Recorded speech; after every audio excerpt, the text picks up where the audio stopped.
Et nous sommes de retour dans cette deuxième partie de Sartez-moi de là, et avec Pauline Pelosi-Bayel, Mais oui, bonsoir, artiste lyrique, à l'affiche de l'opéra Carmen de Georges Bizet qui sera joué du vendredi 15 au dimanche 17 décembre à la scène nationale des Quinconces au Mans, et mon invité d'honneur du coup. Et dans cette deuxième partie, Pauline, nous allons nous intéresser à deux événements qui ont lieu en Sarthe, et deux événements qui ont lieu plus spécifiquement à la salle Ève, scène universitaire du Mans. Pierre Bachevillier, bonsoir.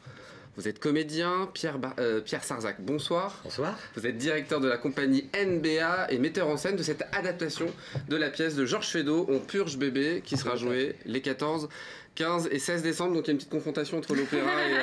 donc il faudra choisir, ou en tout cas... Voilà, faudra jongler entre les deux pour voir les deux en même temps. Bah voilà, c'est ça. Mathilde Marek, bonsoir. Bonsoir. Et Nora Morvan, bonsoir. Bonsoir. Alors vous êtes toutes les deux organisatrices de cet événement Micro-Sillon, 4e édition, une soirée de musique électronique et aussi d'art visuel qui sera proposée jeudi 7 décembre au sein de la salle Ève. On en parle évidemment aussi dans cette deuxième partie et on commence avec l'événement de la semaine.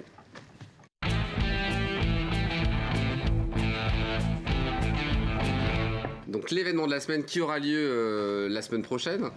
On purge bébé, pièce de Georges Feydeau. Je vais m'adresser à vous, Pierre Sarzac. L'idée de cette adaptation, elle est née il y a quelques années, en 1991, quand votre compagnie NBA, nos bons amis, a créé un spectacle autour de Georges Feydeau, et vous avez découvert cette pièce de On purge bébé. Ouais, tout à fait. J'ai lu en 1991, je me suis plongé dans l'œuvre de Georges Feydeau. J'ai tout lu. Toutes les pièces, il y a 4 tomes comme ça de 500 ou 600 pages, parce qu'on avait fait avec la compagnie NBA un montage, avec des extraits pris dans... Et on avait joué « Mais ne te promène donc pas toute nue ».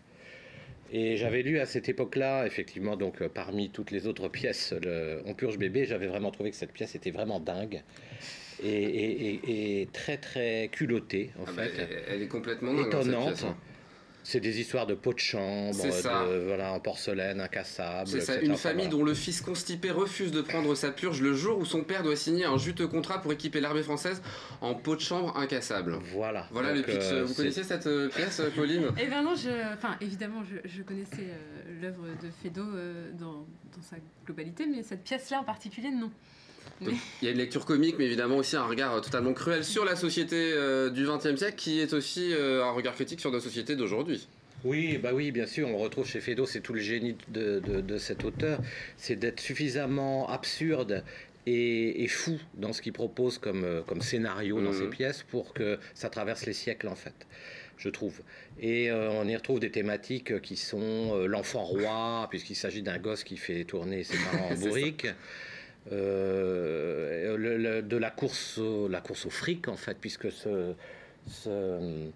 cet homme-là, qui est le héros de la pièce, veut vendre à un représentant du ministère des Armées, qui est Pierre, dans la pièce.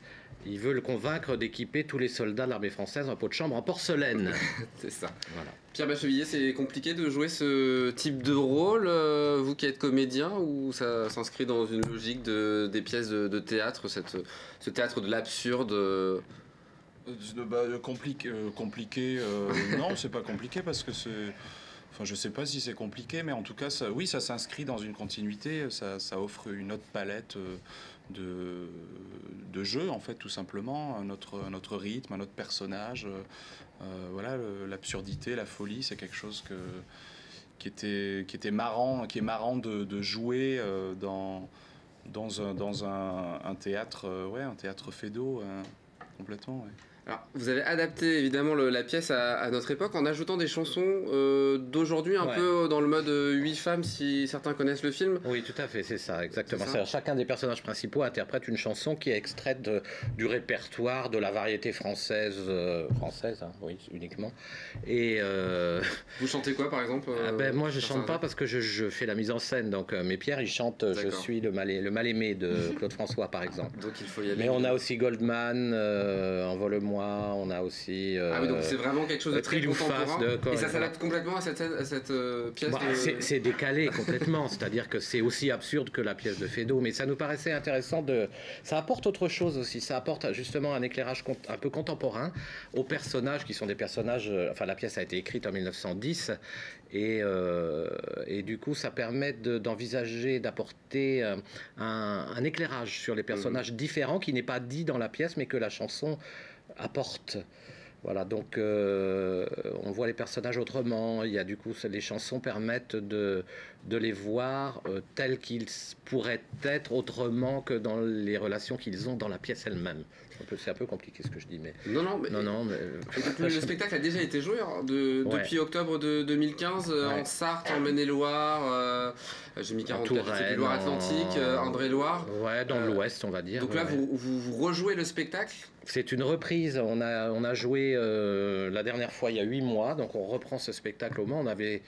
On avait fait salle comble à la création en 2015 et on avait envie de reproposer ce spectacle au public manceau et sartois. En tant que comédien, est-ce qu'on évolue dans son jeu entre la création d'un spectacle et la reprise quelques mois plus tard? Ouais, on évolue, oui, parce que le spectacle, je pense, se bonifie avec l'enchaînement des représentations. Ouais. On rappelle les dates évidemment, 14, 15 et 16 décembre à Ève, scène universitaire. On va mettre le numéro évidemment pour réserver. NBA, vous avez d'autres projets en gestation? Adieu Coquelicot, un poilu dans la ville, on peut en dire quelques mots? Ouais, c'est un spectacle sur la guerre, la Première Guerre mondiale, qui met en jeu un comédien, Didier Bardou, qui revient aujourd'hui et qui raconte un peu ce qui lui est arrivé. Ça joue effectivement à l'abbaye de l'Épau dans le cadre de l'exposition Tardy, le 4 janvier et le 11 mars. Exactement, c'est parti de ces nombreux projets proposés par la compagnie Tout à fait. NBA. Là aussi, c'est un peu déconcertant et un peu décalé, mais ça fait partie aussi des propositions faites par NBA. On aime bien aller questionner les choses de manière un peu distanciée comme ça, oui. Ouais. Est-ce que l'un et l'autre, vous êtes fan de musique électro? Oui. Oui. Je sais que les gens se sentent obligés. Si, là, je viens de créer un spectacle où il y a de la musique électro, un musicien en direct. Voilà, si. Non, et je suis pas totalement ignare. Projet, d'un événement quasiment 100% musique électro. C'est le coup de cœur de la semaine.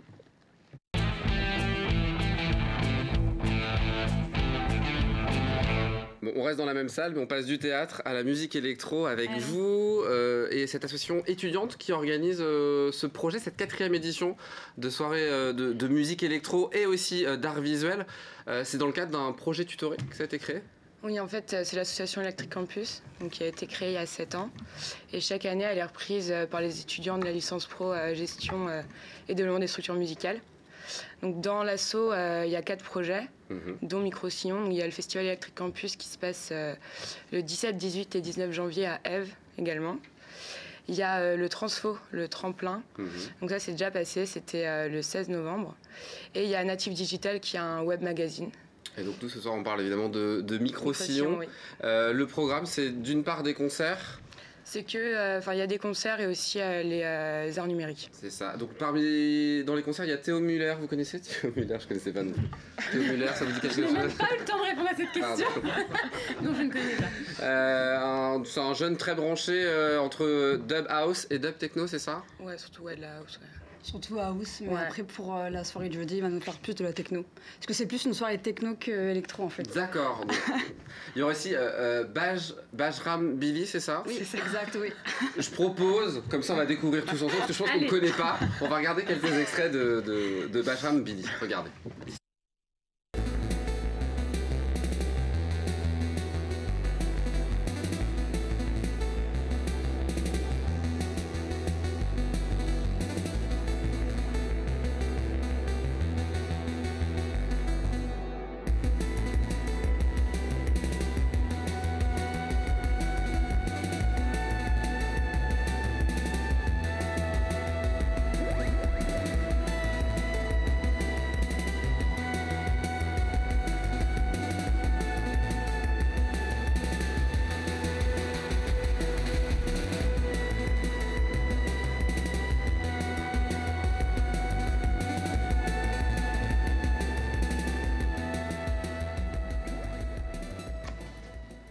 Et voilà pour ces extraits de Bajram Billy, je vais y arriver, qui viennent de Tours. Comment vous avez réussi à regrouper ces groupes? C'est vous qui êtes allé les chercher? Est-ce qu'il y a des gens qui sont spécialisés dans la musique techno parmi les étudiants que vous êtes et qui ont décidé de la programmation?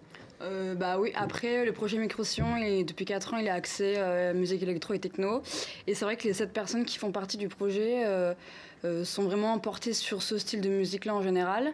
Après la programmation, c'est nous qui l'avons faite de A à Z. C'est nous qui avons contacté les bookers, les chargés de prod.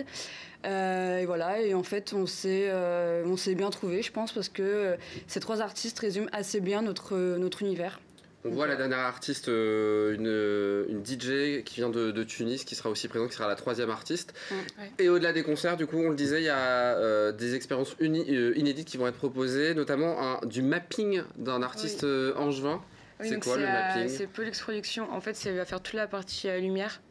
Donc, il a des structures 3D qu'il fait lui-même et il projette des visuels dessus. Donc, ça va être mis derrière les DJ, ce qui va vraiment apporter une identité visuelle au projet et donc ça va être vraiment sympa. Et puis aussi, on va le voir à l'image, une installation interactive mosaïque bruitiste. C'est ça. Expliquez-moi. Donc, en fait, c'est une collaboration avec des élèves des Beaux-Arts qui sont en design sonore. Donc on leur a vraiment laissé carte blanche parce que on n'est pas pro niveau technique et lumière. Et du coup, oui, ça va être une installation sur 2 mètres carrés à peu près. Et le public va pouvoir interagir avec. Et ça va être en quadriphonie. Je ne sais pas si vous savez ce que c'est. Oui, on sait ce que c'est. Moi, je veux bien une petite explication. C'est ça. En gros, ça va être, il y aura 4 points qui vont faire du son. Pour faire simple. Et ça va être une cohérence au niveau du son qu'on soit dans la salle. À chaque coin du carré, il y aura des enceintes.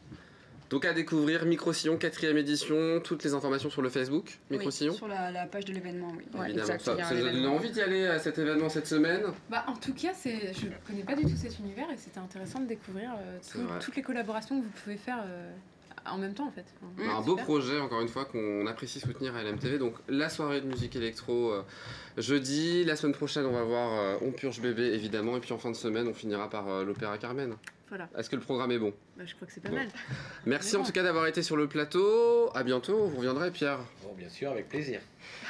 Merci beaucoup en tout cas à vous. Dans quelques instants on va parler patois. Pauline, est-ce que vous parlez patois? J'ai un petit accent de la Sarthe. Ouais, bon, on va découvrir une petite expression improbable encore juste après la pub. À tout de suite.